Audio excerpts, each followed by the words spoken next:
নির্বাচন হয়, যে সুষ্ঠু নির্বাচনের কথা আপনি অনেকদিন ধরে বলে আসছেন, আপনারা অনেকদিন ধরে বলে আসছেন, যদি একটা সুষ্ঠু নির্বাচন হয়, যে নির্বাচনে সবাই ভোট দিতে পারবে তার ইচ্ছা মতো প্রার্থীকে, সেই ক্ষেত্রে জামায়াত ইসলামী কি সংসদে সংখ্যাগরিষ্ঠতা পাবে? প্রথম কথা হচ্ছে, আমি এটা দাবি করতে চাই না যে আমরা সংখ্যাগরিষ্ঠতা পাবো, কারণ হচ্ছে নির্বাচনে জনগণ যাদেরকে বেশি ভোট দেবে সেটা রিফ্লেকশন হবে ভোটের পরে। তবে আমরা এটা মনে করি যে জামাত ইসলামী 5 অগাস্টে এবং জুলাইতে তার ভূমিকার কারণে মানুষের ভিতরে এক ধরনের আস্থা তৈরি করতে সক্ষম হয়েছে। দুই হচ্ছে, জামাত যে বিষয়গুলো এখানে অ্যাড্রেস করছে, যে আমরা 4টা বিষয়কে এখানে জোর দিচ্ছি। একটা হচ্ছে সভরেনিটি of Bangladesh, sustainable democracy, very fair and free continuous election, corruption free Bangladesh, advance education for all, এবং rights for everyone, majority, minority, Muslims, non-Muslims, religious freedom for every philosophy and every religion. এই সমস্ত বিষয়ে কারণে মানুষ জামাতের প্রতি নতুন করে একটু ভাবার শুরু করেছিল আমরা দেখছি। আর 2 নম্বর হচ্ছে, আপনি জানেন যে ইতিমধ্যে কয়েকটি সার্ভে হয়েছে। একটা সানের নামে একটা প্রতিষ্ঠান করেছে, তারা প্রায় মাস 2 আগে বলেছিল যে বিএনপি ইজ 42%, জামাত ইজ 32%। কিন্তু 3 সপ্তাহ আগে ব্রাক ইউনিভার্সিটি থেকে একটা সার্ভে হয়েছিল, সেখানে তারা বিএনপিকে 12% দিয়েছে, জামাতকে 10.47% দিয়েছে। আমি এদের একটা মিটিং করতে হচ্ছে যে difference between BNP and Jamaat is reducing day by day. আগে যেখানে 10% ডিফারেন্স ছিল, এখন এটা আপনি যদি ডবল করেন 12কে, এটা 24, আর জামাতকে এটা যদি আমরা 3% হয়ে আসছে। এবং যে 2টি প্রতিষ্ঠানের সার্ভের কথা আমি উল্লেখ করছি, কোন প্রতিষ্ঠানেই আইডিওলজিক্যালি জামাতকে ফেভার করে না। আমি মনে করি তারা সঠিক তথ্য এখানে দিয়েছে। আপনি কি মনে করেন হচ্ছে, সেটা হচ্ছে, আমরা এবার নির্বাচনটা এককভাবে জামাত ইসলামী এইভাবে করতে চাচ্ছি না। আমরা চাচ্ছি যারা জুলের চেতনাকে ধারণ করে, যারা একটা করাপশন ফ্রি বাংলাদেশ গড়তে চায়, এবং যারা মৌলিকভাবে বাংলাদেশের রাজনীতি এবং অর্থনীতিতে একটা নতুন যাত্রা করে নতুন বাংলাদেশ গড়ার স্বপ্ন দেখছে, তাদের সকলকে মিলেই আমরা একসাথে একটা নির্বাচন করার জন্য চেষ্টা করছি। এবং আমাদের সেই এলির ভিতরে আমরা জোট বলবো না, আমরা আন্ডারস্ট্যান্ডিং বলবো। বাংলাদেশে যে মেজর যদি 10টা অর্গানাইজেশনকে আপনি বিবেচনা করেন, যাদের পাবলিক স্টেক আছে এবং কোথায় কোথাও leadership is known to the people, strong leadership আছে, এর ভিতরে 10টা দল যদি আপনি বিবেচনা করেন, তাহলে এখন 8টি দলেই আমরা একসাথে কাজ করছি বিয়ন্ড বিএনপি। তো সেই জোটটা মিলে যদি আমরা অ্যাপ্রোচ করতে পারি এবং ইলেকশন ফেয়ার হয়, যেটা নিয়ে আমাদের শঙ্কা আছে, তাহলে it may not be very impossible, but may not be very abnormal things that আমাদের এই জোট যদি শেষ পর্যন্ত সাস্টেইন করে, তাহলে এটা মেজরিটি পিপল সাপোর্ট এনজয় করতে পারে। ওকে, এবার আমি কোশ্চেনে আসি। আপনার কাছে কি এইটা মনে হয় জামাত ইসলামী বাংলাদেশের রাজনীতি শুরু করার পর এখন জামাত ইসলামীর প্রতি মানুষের আস্থা বা সমর্থন, যেটা আপনি বললেন, সেটা সবচেয়ে বেশি আছে? আমি মনে করি অতীতের চেয়ে এখন সেটা বহুফোল্ড, অনেক গুণ বেশি আস্থা এবং সমর্থন আমরা দেখতে পাচ্ছি। আপনি যদি এটা মনে করেন, তাহলে আপনার সবচেয়ে বেশি নির্বাচনে যাওয়ার জন্য সবচেয়ে বেশি আকুলি বিকুলি বা আকুতি থাকার উচিত ছিল না?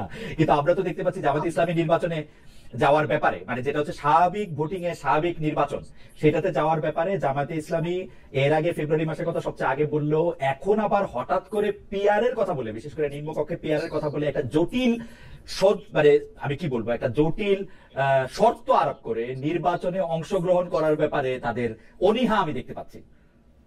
না, নির্বাচনে অংশগ্রহণ করার ব্যাপারে আমাদের কোনো অনীহা নেই। আমরাই সবার আগে নির্বাচনে যাওয়ার জন্য প্রস্তুতি গ্রহণ করেছি, এবং 300 আসনে আমরাই সর্বপ্রথম প্রাথমিকভাবে আমাদের ক্যান্ডিডেট সিলেক্ট করেছি এবং আমরা সেই প্রচারণা চালাচ্ছি। কিন্তু জামাত ইসলামী যেটা চায় সেটা হচ্ছে নির্বাচন নয়, একটি সঠিক নির্বাচন, শুধু জেনারেল একটি নির্বাচন নয়, একটি ফেয়ার, ফ্রি, পার্টিসিপেটরি এবং সকল মানুষ যাতে উৎসব মুখরে ভোট দিতে আসে, এরকম একটা নিরাপত্তার ভিতরে, স্বস্তির ভিতরে যে নির্বাচনটি হবে, যেখানে আপনি যেটা উল্লেখ করেছেন যে যার ভোট ইচ্ছা মতো করে সে দিতে পারবে, জামাত এরকম একটি নির্বাচন চাচ্ছে এবং সেটা ফেব্রুয়ারিতে চাচ্ছে। এখানে আমাদের আপনার কাছে সংশয়টা কোথায় যে যেন তেন ভাবে নির্বাচন হবে? আমাদের সংশয়টা খুব স্পষ্ট। এক নম্বর হচ্ছে বাংলাদেশে ল অ্যান্ড অর্ডার সিচুয়েশন এখন পর্যন্ত সে পর্যায়ে সরকারের নিয়ন্ত্রণে নাই যেটা দিয়ে গভর্নমেন্ট একটা সুষ্ঠু নির্বাচন করতে পারে। সেকেন্ড, যারা মেন স্টেক হোল্ডার যারা আছে এখন, বেসিক্যালি যে মেজর দুইটা পার্টি আপনারা জানেন, সেখানে গত এক বছরে আমি বলি একটি পার্টির যে বিহেভিয়ার সারা দেশে বিভিন্ন দখলের ব্যাপারে, চাঁদাবাজির ব্যাপারে তাদের লোকেরা একেবারে নিয়ন্ত্রণহীন আছে। এখন গতকাল রাত্রেও আপনার একটা পরিবহনের রুমে, পরিবহনের একটা অফিসের ভিতরে সামান্য সিগারেট খাওয়াকে নিয়ে কেন্দ্র করে যে হুলস্থুল হয়েছে, এবং পরে শুনেছি 14 না 16 কোটি টাকা, 16 লক্ষ টাকা কিন্তু চিন্তাই হয়ে গেছে। তো এই পরিস্থিতিতে গভর্নমেন্টের যে স্ট্রং স্ট্যান্ড নেওয়ার কথা ছিল সেটি কিন্তু সেখানে আমরা দেখতে পাচ্ছি না। 2 নম্বর হচ্ছে আপনার সুষ্ঠু নির্বাচনের জন্য সকল পলিটিক্যাল স্টেককে নিয়ে নির্বাচনটা কিভাবে সঠিক হতে পারে, আমরা যে বলেছিলাম যে আপনার সকলকে নিয়ে বসেন নির্বাচন কিভাবে হবে। কারণ যারা বাজার দখল করতে পারে নির্দ্বিধায় এবং সেখানে সরকার কোন স্টেপ নিচ্ছে না, তারা ভোট কেন্দ্র দখল করবে, এটা অনুমান করা বা ধারণা করার ভিতরে আমি মনে করি। কিন্তু তাহির ভাই, এখানে আমার একটা পয়েন্ট আছে যে আমরা কিন্তু, আচ্ছা আপনি পয়েন্ট শেষ করে নেন, তারপর আমি আমার কথা বলি। আরেকটা হচ্ছে আপনি দেখবেন যে কতগুলো ব্যক্তির যে সমস্ত উক্তি আমরা দেখতে পাচ্ছি যে জামাত ইসলামী পার্লামেন্টে ভোট দিয়ে বাড়ি পর্যন্ত অক্ষত আসতে পারবে না। কেউ বলতেছেন যে কুমিল্লা বোর্ডের চেয়ারম্যানকে ফোন করে বলতেছে তোমার কলিজা বের করে ফেলবো, একজন সাবেক এমপি। তো এ ধরনের আচরণ তো ওই দলটি, আমি এটা মনে করি না যে তাদের নেতৃত্ব এটা চায়, কিন্তু তারা তো তাদের লোকদেরকে কন্ট্রোল করতে পারছে না, এটা তো আমাদের কাছে খুব স্পষ্ট। তো সেই কারণেই আমরা সন্দেহ করছি গভর্নমেন্টও সেখানে কোন স্টেপ নিতে পারে নাই। ধরুন এই যেতে মুক্তির কথা বলেছি, government did not take any step like that. তো এই সব মিলেই আমাদের কাছে এই আশঙ্কা তৈরি হচ্ছে। আমি একটা কথা বলি তাহলে, আমরা যখন এইটা বুঝতে পারছি যে আমাদের নির্বাচিত সরকার ক্ষমতায় থাকা অবস্থা, প্রধানমন্ত্রী ক্ষমতায় থাকা অবস্থায় আসলে নির্বাচন দিলে সেই নির্বাচন সুষ্ঠু হবে না। কারণ সরকার প্রধানের সাথে যেই জিনিসগুলি কামস উইথ দ্য প্যাকেজ, ওরা আসলে নির্বাচনের সাংঘাতিকভাবে প্রভাবিত করে। তো প্রথম সম্ভবত জামাত ইসলামের কাছ থেকে একটা নির্দলীয় নিরপেক্ষ তত্ত্বাবধায়ক সরকারের ধারণা আসলো, যে এখান থেকে বলা হলো যে আমরা একটা তত্ত্বাবধায়ক সরকারের জায়গায় থাকি। তখন আমরা দেখলাম যে সরকারই আসলে ক্ষমতায় থাকুক না কেন, সে যদি সরকার থেকে সরে যায়, অন্য কেউ যদি জাস্ট চেয়ারটাতে বসে, তখনই নির্বাচনের চেহারা পাল্টে যায়। এখন কিন্তু আপনি কোনোভাবেই বলতে পারবেন না যে ডক্টর মোহাম্মদ ইউনূস বিএনপির লোক, বা ডক্টর মোহাম্মদ ইউনূস আওয়ামী লীগের লোক, বা জাতীয় পার্টির লোক, বা জামাত ইসলামের লোক। সেই ডক্টর মোহাম্মদ ইউনূসের সরকার যখন আসে, এইটা তো 100% সত্যি কথা যে সরকার আর কোন একটা দলকে ব্যাক করবে না। আমরা এটাই চাইতেছিলাম যে সরকার তার নিজস্ব দলকে ব্যাক না করুক, যদি না ডক্টর মোহাম্মদ ইউনূস শেষ মুহূর্তে এনসিপি কে ব্যাক করতে চান, সেটাও আমার মনে হয় না যে সেটা হইতেছে। তাহলে সেই ক্ষেত্রে এর চেয়ে ভালো মানে আদর্শ নির্বাচনী সময় আপনারা কোথায় পাবেন? আমার মনে হয় এটা দুষ্ট লোকেরা বলে যেহেতু জামাত ইসলামী হিসাব নিকাশ করে দেখছে, কারণ জামাত ইসলামী হচ্ছে খুবই সুশৃঙ্খল, এবং এটা বল যে তারা দেখছে যে তারা 151 সিট নিজেরা পাইতে পারবে না, সেই জন্য তারা যতটা সময় পারে ইলেকশনকে ডিলে করতে চায়। না, এই ডিলের ভিতরে জামাত ইসলামী সুবিধা কি করতে পারবে? বরং জনগণকে যদি বিভ্রান্ত হয়, আমি মনে করি জামাত সেখানে তার স্ট্যান্ডিং লস করবে। আমাদের জন্য this is very high time. আর যত বিব্রত হচ্ছে আপনারা পিআর এর কথা বলতেছেন, যেখানে এই পিআরটার জায়গা আপনিও জানেন, আমি জার্মানিতে থেকে আসছি, জার্মানিতে পিআর সিস্টেম এটা আছে, এবং এটা how difficult is it to implement. এটা আসলে ইমপ্লিমেন্টই করা সম্ভব না আসলে বাংলাদেশে, সত্যি কথা বলতে। কিন্তু আপনারা পিআর কথা বলে যাচ্ছেন না। আমরা দুইটা পয়েন্ট সেখানে বলছি। এক নম্বর কথা হচ্ছে আমাদের জুলাইয়ের যে চেতনা ছিল সেটা কি ছিল? সেটা ছিল যে আমরা বাংলাদেশে অনেকগুলো ইম্পর্টেন্ট জায়গা আমরা রিফর্মস করব। 2 নম্বর হচ্ছে আমরা গুড গভর্নেন্সের জন্য কতিপয় অ্যারেঞ্জমেন্ট এবং আমরা স্ট্রাকচার তৈরি করব। 3 নম্বর হচ্ছে এখানে ফেয়ার ইলেকশনের জন্য ইলেকশন কমিশনে কিছু পরিবর্তন আনা দরকার। এখন আমরা রিফর্মস কমিশন যেটা হয়েছে ডক্টর ইউনূস করেছেন, আই রিয়েলি অ্যাপ্রিশিয়েট হিম, এবং আমরা দীর্ঘ সময় ব্যয় করে অনেকগুলা বিষয় একমত হয়ে জুলাই চার্টার আমরা করেছি। কিন্তু আনফর্চুনেটলি জুলাই চার্টারকে চূড়ান্ত রূপ না দিয়েই ইলেকশন ঘোষণা করে দিয়েছেন ডক্টর ইউনূস। এখানে উনি একটা টেকনিক্যাল ভুল করে ফেলেছেন, কারণ এই ফেব্রুয়ারির ঘোষণাটা উনি অক্টোবরেও দিতে পারতেন। ফাইনাল ইলেকশন ডেট এখানে কথা না, কিন্তু কৌশলগত ভাবে উনি কোনো কিছুকেই অর্জন না করে এটা দেওয়ার কারণে যারা জুলাই সনদ চাচ্ছে না তারা একটা সুবিধা পেয়ে গেছে ডিলে করার প্রসেসে যাওয়ার জন্য। তো তাহলে যদি জুলাই সনদও যদি এখানে আপনার বাস্তবায়িত না হয়, তাহলে যেটা তোর আগের মতো যদি ইলেকশন হয়, তাহলে 3টা সেশনে যেরকম কালচার ছিল সেই কালচারে তো কোনো পরিবর্তন হচ্ছে না। আমরা এখানে আশঙ্কা করছি, আমরা খুব স্ট্রেট বলেছি। প্রথম আপনি জুলাই সনদের কথা বলি, জুলাই সনদের ব্যাপারে একটা ঐকমত্যের জায়গাটাকে অবশ্যই ইমপ্লিমেন্ট করা দরকার, আইনি ভিত্তি দেওয়া দরকার, এবং এই ভিত্তিতে নির্বাচন করতে হবে। এই ব্যাপারে আমাদের একটি দুটি দল বিএনপি সহ ছাড়া আর সকলে আমরা একমত আছি। আপনাকে আমি একটা কথা বলি, যে আমি প্রায় বলি যে ইমানের 3 অংশ, একটা হচ্ছে মুখে উচ্চারণ করা, হৃদয়ে ধারণ করা, বাস্তবে পূরণ করা। তো জুলাই সনদের কিন্তু 3 অংশ। এক হচ্ছে ঐক্যমত্যে পৌঁছা, এটাকে আইনি ভিত্তি দেওয়া, এবং এটার ভিত্তিতেই আগামী রাজনীতি এবং নির্বাচন করা। তো এটা তো আমরা ঐক্যমত্যে আসছি, কিন্তু এটা আইনি ভিত্তি দিচ্ছে না। এবং ডক্টর ইউনূস সিনসিয়ারলি হোক বা না বুঝে হোক, উনি যেভাবে কোনো কিছু অর্জন না করে ডেট দেওয়ার কারণে একটি বিশেষ দল এটা একটা সুযোগ হিসেবে নিচ্ছে যে তারা জুলাই সনদ মানবে মানবে না করে টাইম কিল করছে, এবং they are going for a favoured একটা ইলেকশনের দিকে তারা যাওয়ার চেষ্টা করছে। This is one. সেকেন্ড, আপনি যে পিআর এর কথা বলেছেন, পিআর বাংলাদেশের জন্য নতুন, কিন্তু এটা তো সারা দুনিয়ায় ইমপ্লিমেন্টেড হয়েছে। আমাদের পিআর চাওয়ার পেছনে একটা প্রধান কারণ হচ্ছে বিগত 54 বছরের ট্রেডিশনাল পদ্ধতিতে নির্বাচনের ব্যর্থতার কারণে। কারণ কোন ইলেকশনেই কেন্দ্র দখল চাওয়া হয়নি, কম আর বেশি। কোন ইলেকশনেই মানি ইনফ্লুয়েন্স চাওয়া হয়নি, কোন ইলেকশনেই মাসেল মানি এই দুটার কম্বিনেশন চাওয়া হয়নি। সুতরাং এই যে অনেকগুলি প্রশ্ন করতে হবে বলে, আচ্ছা আপনি যদি একটু শেষ করেন। আপনি পিআরটা একটু শেষ করি। সেটা হচ্ছে আমরা ফার্স্ট রিজন যে মানুষের অভ্যাসের পরিবর্তন ঘটানো উচিত, রাজনীতিবিদদের, পলিটিশিয়ানদের এবং যারা ইলেকশন করবে তাদের। সুতরাং এই পদ্ধতিতে কেন্দ্র দখলের সুযোগ নেই, number one. It is all represented, পুরো ভোটের উপরে এটার একটা ম্যানেজমেন্টের সুযোগ না। কিন্তু আমার আরেকটি কথা হচ্ছে, PR is a new concept for Bangladesh, তো এটা নিয়ে আলোচনা হওয়া উচিত। সরকার, আমরা যেহেতু মেজরিটি, আপনি জানেন 31টা দল আমরা কনসেনসাস কমিটি মিটিং এ ছিলাম, 25টি দল পিআর এর পক্ষে, না না বিএনপি আর কয়েকটি দল মাত্র পিআর এর বিপক্ষে ছিল। কিন্তু দুটো একটা ডিফারেন্স হচ্ছে যে আপার হাউজে অধিকাংশ লোক পিআর চাচ্ছে আর আমরা ফুল পিআর চাচ্ছি। কিন্তু PR as a system and for a voting system 25টা দলেই একমত ছিল, 31টা। না না, সেটা তো আপার হাউসটা মিলায়া, আপার হাউস মিলাইলে তো পিআর আমিও চাই, আপার হাউসে পিআর হওয়া। আর আমি একটু আপনাকে একটা করে জিনিস আমি একটু বলি।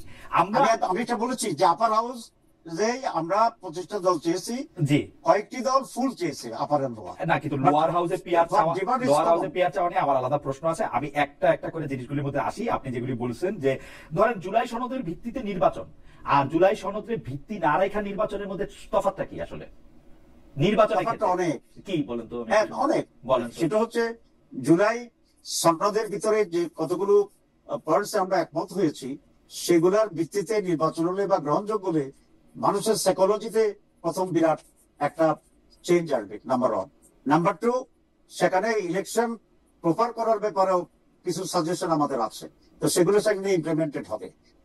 3, যেগুলো আমরা এখানে একমত হয়েছি সে সমস্ত বিষয়গুলো যদি এখনই না হয়, যেই মেজরিটি পাবে তারা এটা করতে পারে, নাও করতে পারে। সুতরাং আমাদের জুলাইতে একদম ব্যর্থ হবে। আমাদের সনদ তৈরি করার জন্য যে এনার্জি।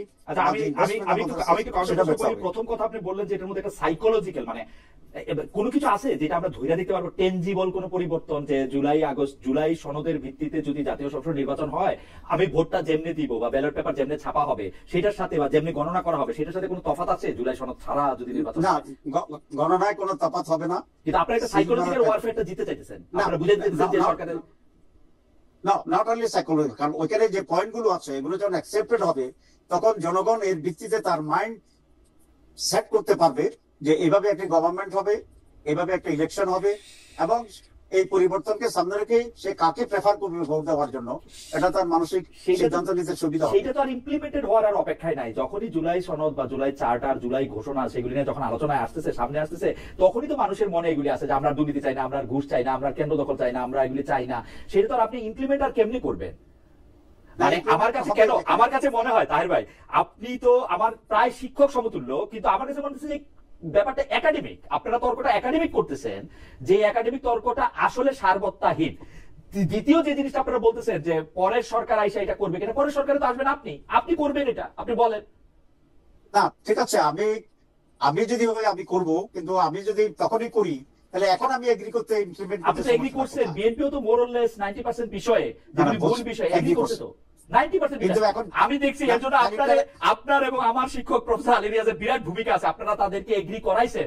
এই এগ্রি কিন্তু গত 30 40 50 বছর আমরা দেখি নাই। না, নো ডাউট। আমি তো আলী রিয়াজ সাহেবকে খুবই ধন্যবাদ জানাই, তার এত ধৈর্য, এত কথা শুনে এতদিনে অন্তত কিছু ইম্পর্টেন্ট জায়গায় আমরা ঐকমত্যে পৌঁছেছি। কিন্তু ঐকমত্যে পৌঁছানোটা একেবারে অর্থহীন হয়ে যাবে যদি এটার আইনি ভিত্তি এবং বাস্তবায়নের জন্য সেটাকে প্রিপেয়ার করা না হয়।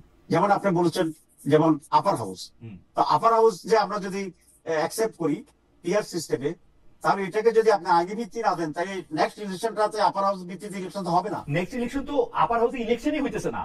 নেক্সট ইলেকশনে আরেকটা সরকার আসতেছে, যে সরকার নির্বাচিত হইয়া আপার হাউসটা করতে হবে, আপার হাউসটা বানাইতেও হবে। সেই আপার হাউসটা আপনি বানাবেন, মানে আমি লজিক, মানে কি বলে এটাকে, যে আরে যে চেয়ার টেবিল গুলি তো কিনতে হবে আপনার, ওই চেয়ার টেবিল গুলো তো আপার হাউসের জন্য একটা কিনতে হবে, একটা লোগো বানাইতে হবে, এগুলো অনেক কাজ তো। আপনি কইলি তো এখন আপার হাউসটা হবে না। না, এই কাজগুলোই গভর্নমেন্ট যদি সিনসিয়ার হয় তাহলে এটার ভিতরে হবে। এক, আমি আপনাকে কাউন্টার প্রশ্ন করি, যে জুলাই চার্টার ভিত্তিতে যদি ইলেকশনটা না হয়, তাহলে জুলাই চার্টারের এখানে অ্যাচিভমেন্টটা কি? যে পরে কেউ ওয়াদা করে ইচ্ছা করলে করবে, ইচ্ছা করলে করবে না, তাহলে what is the benefit the nation will achieve from all? না, তাই ভাই আমার কাছে কিন্তু মনে হয় যে নেশন বেনিফিটেড মেনি থিংস। নেশনের ক্ষেত্রে একটা সবচেয়ে বড় বেনিফিট হচ্ছে নেশন এটা বুঝাইতে পারছে টাইরান্ট হয়ে তুমি যত শক্তিশালী হোক, তোমার কাছে যত আর্মি নেভি এয়ারফোর্স যাই যা তাই থাকুক, তুমি আসলে ক্ষমতায় চিরকাল থাকতে পারবে না। নেশন এইটা বুঝতে পারছে, এবং প্রত্যেকটা পলিটিক্যাল পার্টি এইটা বুঝতে পারছে যে তারা যদি জোর করে ক্ষমতায় থাকে, মানুষের অধিকার না দেয়, তারা ক্ষমতা থাকতে পারে। Nation achievement. আমি এই জায়গার মধ্যে থেকে একটু আসি, তারপরে আপনি আমরা দেখেন জুলাই সনদের ভিত্তিতে নির্বাচন আর একটা সুষ্ঠু নির্বাচনকে আমি সাংঘর্ষিক মনে করি না। আমি মনে করি জুলাইয়ের চেতনার মধ্যে, স্পিরিটের মধ্যে এটা ক্রমাগত প্রক্রিয়া, এবং এটার মধ্যে থেকে অর্জনের পথেই আমরা আসি। আপনি যেটা বলতেছিলেন যে পিআর পদ্ধতি নির্বাচন ফুল, নিজের হাউসে পিআর পদ্ধতি নির্বাচনের সঙ্গে প্রেসিডেন্সিয়াল ইলেকশনের কোনো তফাৎ আসলে নাই। এই পদ্ধতিতে কেন্দ্র দখল হয় না, আপনি এটা বলতে পারেন। আমরা এরশাদ সাহেবের প্রেসিডেন্ট ইলেকশন দেখি নাই, আমরা জেনারেল জিয়াউর রহমানের সাহেবের প্রেসিডেন্ট ইলেকশন দেখি নাই, আমরা শেখ মুজিবুর রহমান সাহেবের প্রেসিডেন্ট ইলেকশন দেখি নাই। না, প্রেসিডেন্ট ইলেকশন হচ্ছে, কিন্তু PRA it is not just exactly as a presidential. Absolutely exactly. বাকিটা পার্থক্য হচ্ছে একাডেমিক।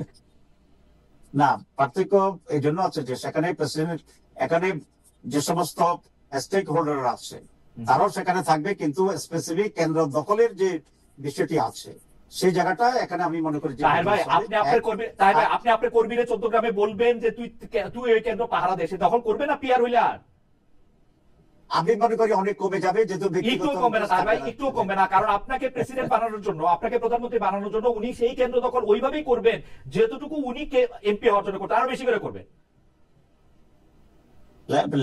তাহলে তো দেখা যায় ইলেকশনে কোন পদ্ধতিতে আমি এই জন্যই বলতে চাইছিলাম, এটা তো এরকম না, এরকম অ্যান্টিবায়োটিক না যে আপনি এটা সারবেই আপনি নিশ্চিত করে জানেন। তো আপনি কেন এটার দিকে আপনি চাইতেছেন? আপনি প্রেসিডেন্ট হন, প্রেসিডেন্ট হয়ে আপনি চেঞ্জ করেন যা যা কিছু চেঞ্জ করার। আমার হাম্বল ওপিনিয়ন হচ্ছে যে যেহেতু এখন একটা সময় এরকম যে আমরা আমাদের কে কোন অবস্থানে আছে এটা পরীক্ষা করে দেখতে পারি, আমরা এটা পরীক্ষা করে দেখি। যত সময় যাইতেছে তত কি এটা আরো ডিফিকাল্ট হইতেছে না সবকিছু মিলে, আইন শৃঙ্খলা না সবকিছু মিলে? এই জন্য আমরা তো বলেছি আমাদের ফেব্রুয়ারি ইলেকশন যেটা, এটা আমরা চাচ্ছি, কারণ ফেব্রুয়ারি ইলেকশন না হলে দেশ নানাভাবেই আরো জটিলতার দিকে চলে যেতে পারে।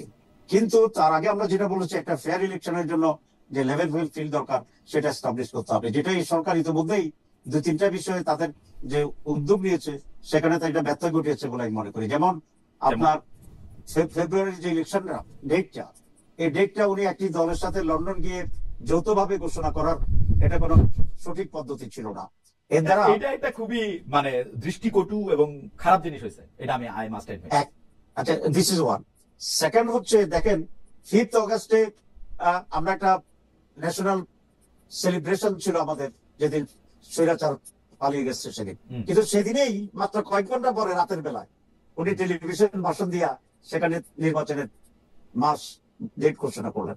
এখানে তো মানুষের মধ্যে একটা কনফিউশন তৈরি হয়েছে যে একই দিনে দুটা জাতীয় প্রোগ্রামে ওই দিনে কেন করতে হলো। তাহলে মনে হলো যে এখানে কোনো একটা প্রেশার আছে, কোনো কম্পালশন আছে, কোনো ইন্ডিকেশন আছে, কিন্তু he did not disclose it and he did not make it very clear. আমি চেষ্টা করছিলাম এটা শুনতে, আমি এইটা বলবো না যে আমি ডক্টর ইউনূসের মুখে শুনছি, কিন্তু আমি যেটা শুনছি সেটা আমি আপনাকে বলি। সেইটা হচ্ছে ডক্টর মোহাম্মদ ইউনূসের কাছে তথ্য হচ্ছে জামায়াতে ইসলামী বলছে রমজানের আগে ইলেকশন করো, কারণ রমজানের সময় ইলেকশন করলে আমাদের নানা রকম, তো রমজান আগে ইলেকশন মানে এক্স্যাক্টলি ফেব্রুয়ারি ফার্স্ট উইক, যেটা এখন উনি বলতেছেন, এটা আপনারা সবার আগে বলছেন। তাহলে আপনারা এটা বলতেছেন, বিএনপি বলতেছে এটা ডিসেম্বরে ইলেকশন করো। ডক্টর মোহাম্মদ ইউনূস জামাতের কাছে ওই ক্রেডিট প্রত্যাশা করেন যে জামায়াতের ডেটেই যে উনি ইলেকশন করাইতে তারেক সাহেবকে রাজি করাতে পারলেন। উনি মনে করেন আপনারা তাকে হাততালি দিবেন, শুভেচ্ছা দিবেন এবং প্রশংসা করবেন। এটা উনি অবশ্যই প্রশংসা পেতেন যদি সকল পলিটিক্যাল স্টেকদের সাথে আলাপ আলোচনা করে এই ডেটেই সকলের কনফিডেন্স রেখেই উনি এটা ঘোষণা করতেন। আমি আপনাকে ছোট একটা উদাহরণ দিই। এয়ারপোর্টে যদি লেখা থাকে 3 ইয়ার সার্ভিস, এর অর্থ যে আপনাকে বিনা পয়সায় আমেরিকায় বিমানে চড়াবে, আপনি যদি আমেরিকা যাবেন সেই জন্য বললাম। আর সেম শব্দ যদি পেট্রোল পাম্পে লেখা থাকে 3 ইয়ার সার্ভিস, এর মানে হচ্ছে আপনি বিনা পয়সায় চাকায় বাতাস দিবেন। শব্দ কিন্তু একরকম, কিন্তু ব্যাকগ্রাউন্ড প্রেক্ষিত ডিফারেন্সের কারণে মিনিংটা 1000 গুণ ডিফারেন্স। কিন্তু তাই ভাই, আমার হাম্বল অপিনিয়ন, আমি ডক্টর মোহাম্মদ ইউনূসের চাকরি করি না, কিন্তু আমার হাম্বল অপিনিয়ন হচ্ছে যে আপনারা যে টেকনিক্যালিটিটা ধরতেছেন সেইটাকে একটা মানে, আপনি কি সত্যিই মনে করেন ডক্টর মোহাম্মদ ইউনূস এখন বিএনপির পকেটে ঢুকে গেছে বা বিএনপির হয়ে আলোচনা করবে? না, আমি সেটা মনে করি না যে উনি কারো পকেটে গেছে, কিন্তু আমি এটা মনে করি যে he is not handling the things properly, he could not do, and this is my main question. আপনি দেখেন লন্ডনে যখন এই ঘোষণা আসলো তার সাথে সাথে সেক্রেটারিয়েটে আপনার আবহাওয়া চেঞ্জ হয়ে গেছে, মানুষ ধরে নিচ্ছে যে বিএনপি ক্ষমতায় চলে আসতেছে। তো মানে আমাদের দেশে তো সুযোগ সন্ধানী লোকেরা যে ক্ষমতায় তারই তো ছাতা ধরে, এটা তো আমাদের প্র্যাকটিস। তো এই জন্য সেখানে ব্যালেন্স অফ পাওয়ার এবং লেভেল প্লেইং ফিল্ডের যে জায়গাটা ছিল, ইট ইজ অলরেডি আপনার ইমব্যালেন্স হয়ে গেছে, নাম্বার 1। নাম্বার 2, আপনি দেখেন আমরা বলেছি